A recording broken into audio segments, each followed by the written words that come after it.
Welcome to We Sometimes RV with Scott and Joy.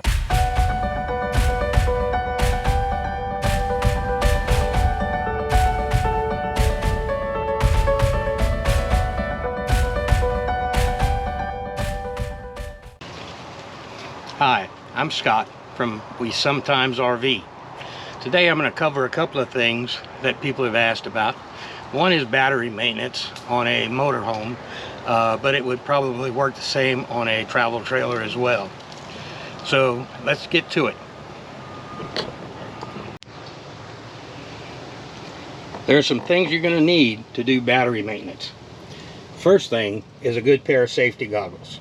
Do not get around a battery without wearing safety goggles. They're very dangerous. They can explode. You're going to need a flathead screwdriver to open up the compartments on the battery. Now, if you have an AGM battery, this is only for water-filled lead-acid batteries. You're going to need something to be able to put the new distilled water into the battery. Gloves to protect your hands while working, because battery acid is very painful and dangerous to work around. And you're going to need distilled water. Don't put any other kind of water except distilled water in your battery.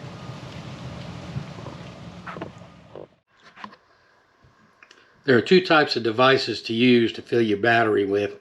The one on the left is actually a bottle that you fill up and it will automatically shut off when it gets to the full level. The one on the right is kind of like a basting tool, and that's what I decided to use because it's easier to get it into the battery compartment of the RV.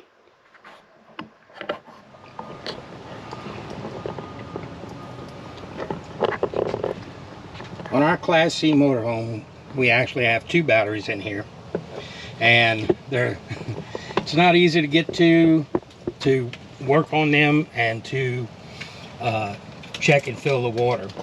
I've already filled the water on them. I'm getting ready to put the caps back on. The best way to do that would be to take pictures of your wires, remove the wires, and then you can more easily access the batteries. I'm going to include a picture to show you. You should have at least a ½ inch above the level of the plates in the battery. I usually go by the bottom ring that's in here.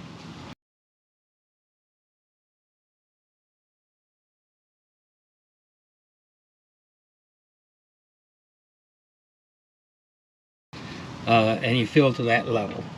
The easiest way to fill these is I got this, it's almost like a baster, but it's used for batteries, and you want to make sure you always use distilled water. Don't put anything in your battery that is not distilled water. One other thing on people that have asked about, there is a relay in here that, as you can see, that will connect your solar panels to your batteries. It usually comes with the wire connected from the positive to the positive of the battery, to the relay, sorry, and you have to connect to the positive of the battery, and then also there's a white wire, which you see in the back, that connects to the ground of the battery.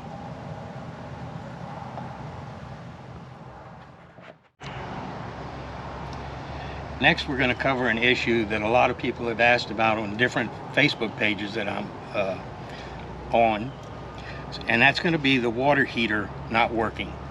I'm going to give you something simple to check and easy to fix if this is the problem. If your water heater is not working on electric and on propane, this is what you need to check. Come with me as we open up the compartment. Okay, this is where the hot water heater is located. I'm sorry, the water heater. It doesn't heat hot water, it makes water hot. Okay, if you've gotten to a campground and you're hooked up and it's 4 or 5 o'clock in the evening, you're going to take showers later, you're going to have to wash dishes. Because the campground, you've got full hookups, you're going to turn on that electric hot water heater.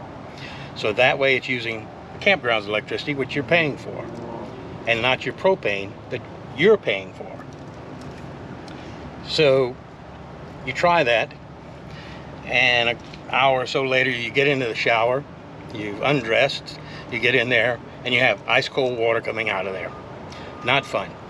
So you get out, and before you get your wife in there, you turn on the propane, assuming that it's working, and you wait another half hour and you tell her, okay, you can get in and take your shower. Well, the shower is not working, the hot water is not working still. This is the easiest thing to check and the easiest thing to fix. If you come down here, and Joy is on the other side of the camera and she's going to show you, there is a thermal cutoff right here. It's in line in between this wire and the board. If this goes out, your water heater will not work on propane or electric.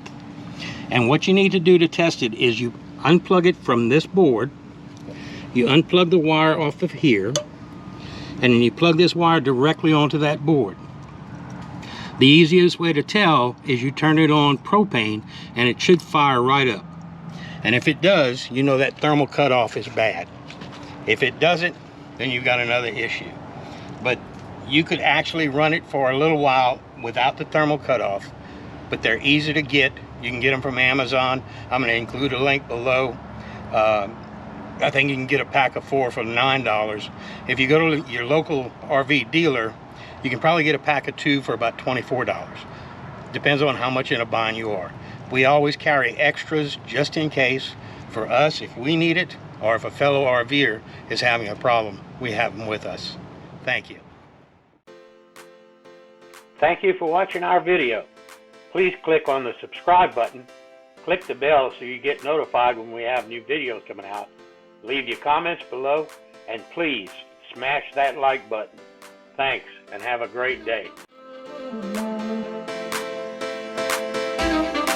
Thank you.